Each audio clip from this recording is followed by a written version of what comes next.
Can there really be a worse Lannister than Cersei, a completely reckless, irredeemable character who is on her way to losing everything her house has left?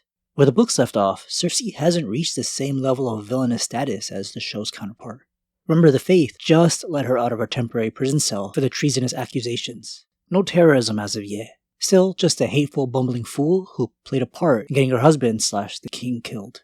She's mostly a puppet, easily manipulated by the true players like Littlefinger and Varys. There are two fleshed-out members of House Lannister from the past that caused way more trouble for the family. But if I was considering Game of Thrones and how they handled her ending, Cersei would take the cake. Her grandfather, Lord Tytos Lannister, was infamously incompetent. He was so close to leading the richest family on the continent to demise, if it wasn't for his eldest son Tywin stepping in and taking over. Tytos' weakness in the eyes of his bannermen and enemies is the reason Tywin is the character he is. The whole family's lore is modeled after Tywin and his 3 children. The lore book, World of Ice and Fire, describes a theme with this bloodline. Some of the Lannister kings were famed for their wisdom, some for their valor, all for their open-handedness, save for King Norwyn Lannister, better known as Norwyn the Niggardly. Yet Casterly Rock also housed many a weak, cruel, and feeble king. Then there's that amazing chapter in A Feast for Crows when Jaime, in the middle of his redemption arc, reunites with his aunt that helped raise him after his mom died birthing Tyrion. She tells Jaime he didn't inherit none of Tywin Lannister's wisdom. Tyrion is the wise successor. Jaime, all valor. Cersei, weak, cruel, and feeble. It's these 3 qualities that make up the Lannister bloodline. World of Ice and Fire goes deep into the family tree, thousands of years back, swiftly adding in some lore about some previously unknown Kings of the Rock, their former title before the Targaryens took it away from them. The first monarch of a house usually has his first name repeatedly shown up in the family tree, like Aegon with the Targaryens and Brandon with the Starks. For a while, Kings of the Rock honored their first king by naming successors after him. King Lorien Lannister is the first recognized king, even though that should go to the legendary Lan the Clever, who's the reason the family has all the gold and their fortress. The name Lorien has since been forgotten in the family through the millennia. The Westerlands once rode to war against the Gardener Kings of Highgarden and conquered the Reach as far south as Olog before being felled in battle. His son, Lorien III, lost all his father had gained and earned the mocking nickname Lorien the Limp. Lorien IV was known better as Lorien the Lackwit, and his grandson, Lorien V, was dubbed Queen Loria, for he was fond of dressing in his wife's clothing and wandering the docks of Lannisport in the guise of a common prostitute. After their reigns, the name Lorien became notably less common amongst Lannister princes. Though none of the Loriens come close to one of the last Lannister kings' poor decision-making skills, King Tommen II, who ruled during a period called the Century of Blood 400 years back. 100 years before Tommen would touch the Lannister's crown, competent king commissioned a Valyrian steel greatsword from Valyria.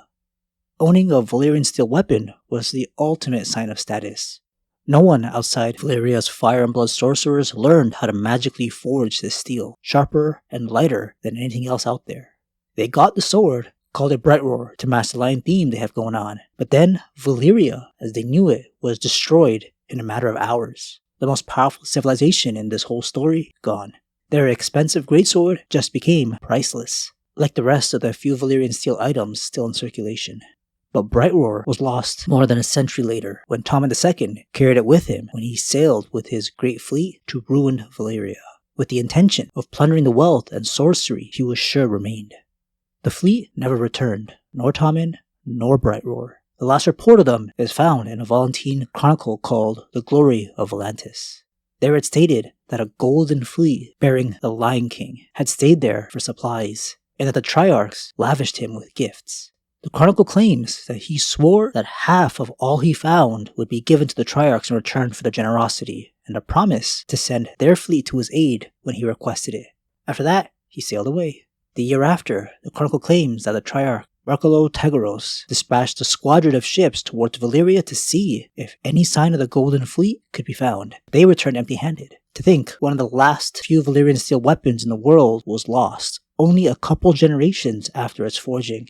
Tommen II didn't only lose a priceless weapon, an entire fleet vanished, and all the men on board, all their armor, weapons, provisions, various items lost to the boiling sea. What makes Tommen's decision so foolish is he wasn't the first to attempt to profit off the doom of Valyria. When all the volcanoes erupted in the Cataclysm just referred to as the Doom. Not even dragons, who are generally immune to fire and heat, survive the Pillars of Fire. A Valyrian dragonlord, who was just visiting a colony of Valyria nearby, gathered an army of 30,000 and hopped atop his dragon to reclaim what was lost, styling himself the first emperor of Valyria. Even a dragonlord atop a dragon went missing in the boiling sea that remains of the Broken Peninsula. The powerful city Volantis, who like to call themselves the first daughter of Valyria because they were the first colony, even failed when venturing to this cursed part of the world. The Lannisters, who could never rival the strength of a Dragonlord's army or even Volantis, had zero chance. They have a port and a sizable fleet, but they're not even known for their sailing prowess. How did King Tommen plan to navigate water so hot they melt ships? The Targaryens, who were just settling into their new home in Westeros, should have also been interested in reclaiming their former home, but didn't bother. The world knew that the Doom destroyed the peninsula and turned it into the Smoking Sea.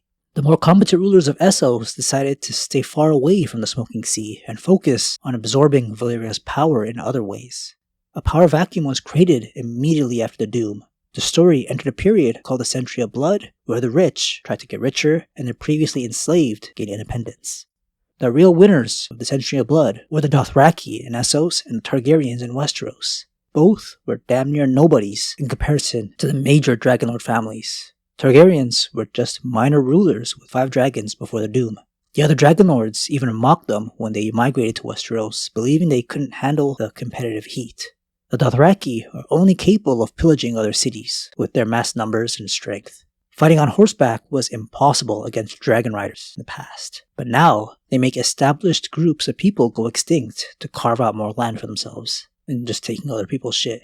Instead of being cautious when it was unclear what caused all the volcanoes to erupt so violently, headstrong King Tommen dove straight into a pool of boiling water, weakening House Lannister. This could have been the end of them if nearby kingdoms like the Reach attempted to strike for all their gold, with the Westerlands being so vulnerable.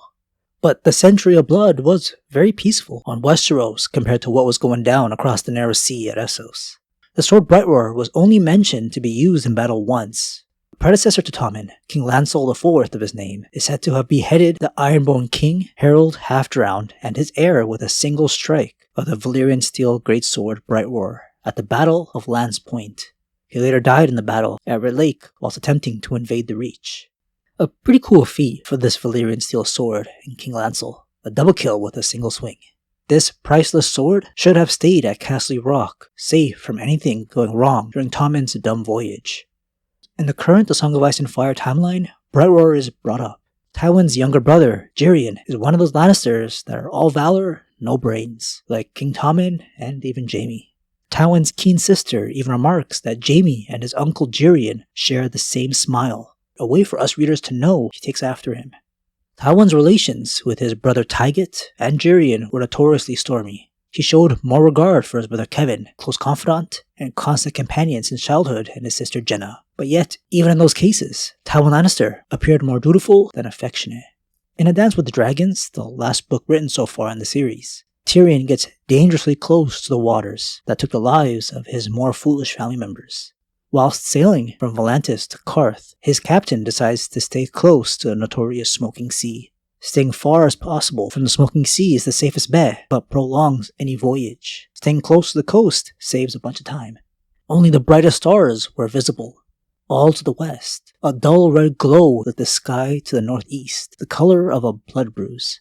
Tyrion had never seen a bigger moon, monstrous, swollen. It looked as if it had swollen the sun and woken with a fever. Its twin, floating on the sea beyond the ship, shimmered red with every wave. "What hour is this?" he asked Moqorro. "That cannot be sunrise unless east has moved. Why is the sky red?" "The sky is always red above Valyria." Cold chill went down his back. "Are we close?" "Closer than the crew would like," Moqorro said in his deep voice. "Do you know the stories in your sunset kingdoms? I know some sailors say that any man who lays upon that coast is doomed." He did not believe such tales, no more than his uncle had. Jaerion Lannister had set sail for Valyria when Tyrion was 18, intent on recovering the lost ancestral blade of House Lannister and any other treasures that might have survived the Doom. Tyrion had wanted desperately to go with them, but his Lord Father had dubbed the voyage a fool's quest and forbidden him to take part. And perhaps he was not so wrong. Almost a decade had passed since the Laughing Lion headed out from Lannisport, and Tyrion had never returned. The men Lord Tywin sent to seek him had traced his course as far as Volantis, where half his crew had deserted him, and he had bought slaves to replace them. No free man would willingly sign aboard, whose captain spoke openly of his intent to sail into the smoking sea. So those are fires of the 14 flames we're seeing reflected on the clouds.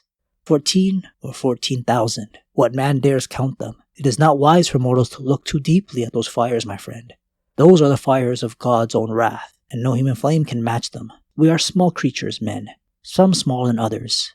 Valyria, it was written, that on that day of the doom, every hill for 500 miles had split asunder to fill the air with ash and smoke and fire. Blazes so hot and hungry that even the dragons in the sky were engulfed and consumed. Great rents had opened in the earth, swallowing palaces, temples, entire towns. Lakes boiled and turned to acid, mountains burst, fiery fountains spewed molten rock 1,000 feet into the air. Red clouds rained down dragonglass and the black blood of demons. And to the north, ground splintered and collapsed and fell in on itself, and an angry sea came rushing in. The proudest city in all the world was gone in an instant. Its fabled empire vanished in a day. The lands of the long summer scorched and drowned and blighted, an empire built on blood and fire. The Valyrians reaped the seed that they had sown. Does our captain mean to test this curse? Our captain would prefer to be 50 leagues further out, well away from that accursed shore, but I have commanded him to steer the shortest course. Others seek Daenerys too. I'm surprised Uncle Tyrion was even allowed to sail here. The Targaryens forbade any ship that managed to land in Valyria to dock anywhere in Westeros. Not that any have, but also forbade anyone to attempt to travel there. This law was made 200 years back after a Targaryen princess possibly landed here on her dragon and returned infested with deadly fire parasites that killed a girl when they exploded out of her. Maybe things changed when King Robert Baratheon usurped the throne away from his Targaryen cousins. The richest family on the continent were never able to buy any Valyrian steel for their family to match some of the other houses' ancestral blades. So Tywin stole the Starks and found a magical forger in Essos to split their massive greatsword ice into 2 smaller swords, Jaime's Oathkeeper and Joffrey's Widow's Wail. It was a wedding gift for the psycho brat, but he died during the celebrations. So for now, it's little Tommen's to use when he's of age. He's a lot younger in the books, 8 or 9 I believe. They'll never call him Tommen III, because technically he is not a Lannister, but it's kind of full circle that a character with this name would own Valyrian steel again. Thanks for watching this one, guys. I'll see you later with another video.